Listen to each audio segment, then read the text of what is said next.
Olá, eu sou o professor Tarcísio Teixeira, eu trabalho no curso de Gestão do Agronegócio e eu estou elaborando uma playlist, essa aqui já deve ser talvez oitava, 10ª aula que eu estou elaborando, sobre uma disciplina chamada Fundamentos do Agronegócio. Essa disciplina, ela faz parte desse curso de graduação, mas também eu costumo trabalhar essa disciplina ou aspectos dessa disciplina nos cursos de pós-graduação. Especialmente quando nós trabalhamos com os profissionais da agronomia, da veterinária, da zootecnia, né? Que alguns são profissionais autônomos, muitos trabalham em cooperativas e outros, né, do setor privado, também profissionais do setor público, que atendem aí, né, os órgãos de extensão, atendem nas prefeituras, porque normalmente os profissionais da área técnica, eles não são preparados durante a graduação para ter essa visão sistêmica do agronegócio. É lógico que os cursos eles estão se modernizando e hoje, por exemplo, essa visão sistêmica do que é agronegócio já está entrando também nesses cursos. Também é uma disciplina muito útil para quem trabalha, né, como economista ligado diretamente ao agronegócio, pessoal da administração, contadores. É muito importante você ter essa visão sistêmica. E o que significa essa visão sistêmica? É que o agronegócio ele é todo interligado. Na verdade, todos os negócios são sempre interligados, né? Você pode estar olhando lá outra cadeia produtiva, mas você vai perceber que sempre um elo está relacionado ao outro. Então essa visão sistêmica ela se aplica a todos os setores, né, da produção. E no agronegócio a gente faz uma divisão para entender melhor isso. Então a gente divide o antes da porteira, o dentro da porteira e o depois da porteira. E cada um desses a gente faz, né, separação em componentes. Quais os elementos principais que estão atuando ali? E nós estamos no setor antes da porteira. E hoje o nosso tema é agrotóxicos.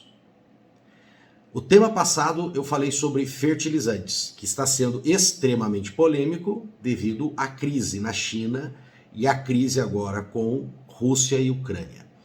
E o caso dos agrotóxicos é polêmico o tempo todo, devido às suas críticas, né? Devido às críticas que esse produto recebe. E sim, nós temos muitos casos de intoxicação. E sim, os agrotóxicos agridem a natureza.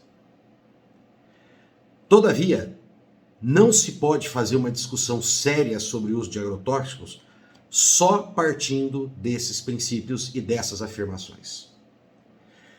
O que foi construído dentro da agricultura no Brasil e no mundo, e no nosso caso, já que nós temos uma dependência econômica, a nossa própria balança comercial do país depende das exportações, não é tão simples resolver esse problema. E eu vou discutir aqui, inclusive, um caso específico que está na nossa Suprema Corte, está no STF. Então vamos lá? Começando. O que é um agrotóxico? Já na Primeira Guerra, né, havia um estudo para desenvolver armas químicas. Então, a necessidade das guerras, isso já é conhecido de quem atua, né, no setor de desenvolvimento tecnológico, sabe que a guerra é, por um aspecto, um grande impulsionador tecnológico.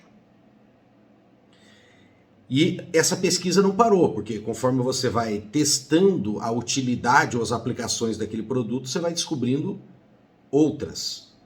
Então, desses produtos químicos que foram sintetizados, tá, pessoal, lá no primeiro quarto do século passado, eles foram descobrindo que eles tinham outras aplicações. Inicialmente, as primeiras aplicações foram como inseticidas. Depois, herbicidas, para serem utilizados como desfolhantes. Todavia, conforme essas pesquisas, uma vai puxando a outra e vai abrindo portas, eles foram descobrindo que tinha ali herbicida, inseticida, fungicida, acaricida e aí vai. Tá? Então nós temos hoje diversos produtos com ramificações cada vez maiores. Tá? para diversos produtos. O detalhe é que, para matar, tem que ser tóxico. E muitas vezes essa toxidez, ela não é só para o inseto, não é só para o fungo. Ela também para outros componentes do ecossistema, inclusive o próprio homem. E mesmo quando você seleciona, que é o que nós temos hoje, você pega lá um piretroide, por exemplo, que vai ter muito menos efeito tóxico no ser humano que um organofosforado e que um organoclorado, que aí é a classificação da natureza química desses agrotóxicos, isso não significa que então ele não tem problema, ele pode ser utilizado, né, sem controle nenhum. Não é assim. Porque além da contaminação humana, os agrotóxicos também têm uma contaminação do meio ambiente. Então, por exemplo, você desenvolve um inseticida, ele pode ter efeito sobre outros insetos, os quais são úteis para a natureza, são necessários. Então, por exemplo, nós temos hoje um grave problema do uso de agrotóxicos, de inseticidas em relação às abelhas. E hoje, a produção de mel é uma coisa muito, muito secundária. A questão das abelhas é como agente polinizador. E abelhas nós temos diversas espécies. Aliás, é um tema que o Brasil tem que investir mais, tem que pesquisar mais sobre isso. Para conhecer mais a dinâmica, o funcionamento, como que a gente pode, inclusive, proteger mais os nossos agentes polinizadores. E como até utilizar melhor dos serviços deles. Então, esses efeitos colaterais, que não é só no homem, mas é também na natureza, é uma realidade dos agrotóxicos. Todavia, algumas coisas aqui a gente tem que pontuar. Quando se fala do uso de agrotóxicos e de todos esses efeitos, se confere quase que automaticamente a culpa para os produtores rurais. Da mesma forma, quando se fala de reserva legal, se fala de APP, né, de área de proteção permanente, ou seja, se fala de desmatamento, você coloca ali na mesma cesta todos os produtores rurais. E isso é uma tremenda de uma injustiça. Porque a maioria absoluta dos produtores rurais são grandes preservadores. Eles são hoje os guardiões das nossas florestas. Ah, mas esse modelo não funciona, ele tem falhas. Lógico que tem falhas. É só você olhar os outros setores que eles também têm muitas falhas. Então, eu sou da academia e a gente sabe que um dos ambientes que mais sai crítica ao produtor rural é dentro da própria academia. Principalmente o pessoal que não tem uma vinculação direta com os cursos de agronomia, né, com os cursos de veterinária. Então fazem as críticas de uma forma mais genérica. E aí é justamente essa falta de proximidade que permite essa acusação genérica. E se você falar assim, mas são os agricultores que se utilizam desses produtos. Sim, é verdade, é isso mesmo. Mas você está dizendo então que não é tanto culpa deles? Não, não é. Por quê? Existe todo um modelo tecnológico que foi desenvolvido e que praticamente obriga os produtores a utilizarem disso. E um produtor individualmente, ele não tem essa força de mudar um sistema produtivo. Aliás, até o próprio país, o Brasil, mesmo sendo um país de uma economia grande como essa, ele enfrenta dificuldades para mudar esse modelo. Então nós temos que fazer uma separação aqui, muito clara. Os agricultores se utilizam? Sim. Poderiam estar mudando para outros modelos, como por exemplo a agroecologia? Sim, concordo. E tem muito produtor fazendo isso. Mas falta uma política pública séria, consistente, com investimentos, pensando a longo prazo para fazer isso que nós chamamos de transição de matriz produtiva. Enquanto não ocorrer essa organização do próprio Estado em si, né, com uma política pública de Estado e não de governo para longo prazo, nós não vamos conseguir mudar isso, porque individualmente para o agricultor, ele tem que se posicionar diante de um mercado internacional. E toda a estrutura produtiva, o modelo de matriz produtiva que foi utilizado, com as variedades, o tipo de produtos que nós temos hoje, as técnicas que se ensinam inclusive nas universidades, é focado para o uso de agrotóxicos. Então, é possível nós fazermos esse câmbio, essa mudança, essa transição? Mas nós precisamos desenvolver uma política para isso. Ah, tá, Tarcísio. Estou aí mais ou menos convencido de que o agricultor também pode ser um agente nessa mudança, mas que nós precisamos de uma estrutura política para isso. Mas nós temos? Não. Aí eu tenho que bater numa tecla aqui, que há um interesse político, né, de lideranças políticas, muitas vezes em manter esse sistema de matriz, né, essa matriz produtiva que está aí. Por quê? Porque a nossa representação ruralista, infelizmente ainda, ela é concentrada em grandes produtores. E sim, esse modelo atual, que a gente pode chamar de um modelo agrotóxico dependente, ele atende às necessidades e ao modelo produtivo em grande escala para os grandes produtores. E eu acredito que o grande produtor, né, dentro aí do sistema de liberdade econômica, ele está fazendo o papel dele. Esse equilíbrio entre a liberdade do setor econômico, a liberdade dos empreendedores, né, dos empresários, e o lado social, quem tem que entrar como o fiel da balança aí para equilibrar isso é o Estado. É para isso que nós pagamos, inclusive, o Estado. Que pagamos muito. E o Estado, muitas vezes, o que acontece? Ele é cooptado por esses grandes agentes aqui e, é lógico, acabam desenvolvendo políticas que vão continuar mantendo isso aqui. Então nós temos que começar a olhar o foco onde realmente está o problema e não sair acusando de forma generalizada toda a cadeia produtiva. Então hoje, por exemplo, se você chegar num produtor médio para pequeno de soja e falar assim para ele, ó, transite desse ano para o outro ano com uma produção agroecológica, o que ele vai fazer? Vai quebrar. Então nós precisamos de políticas que tenham sustentabilidade econômica, social e ambiental. Então, se você pegar esse tripé e puxar uma perna muito aí, cai o tripé. É só você pensar que você está colocando, por exemplo, eu estou aqui gravando, tem um tripé segurando esse celular aqui. E você já tentou pegar aqueles tripés maiores, né? O pessoal da agronomia aí, quando vai fazer topografia, não tem que colocar o tripé equilibrado para você depois nivelar o aparelho? Não tem que fazer isso? Então, é o tripé. Tripé ambiental, econômico e social. E aí nós vamos para um outro aspecto importante aqui, que é a polêmica, tá, gente? Da política de liberação de agrotóxicos que nós estamos tendo, né? Então, ó, traz aqui uma reportagem do Globo, tá? Desenvolvida, escrita pela Paula Salati.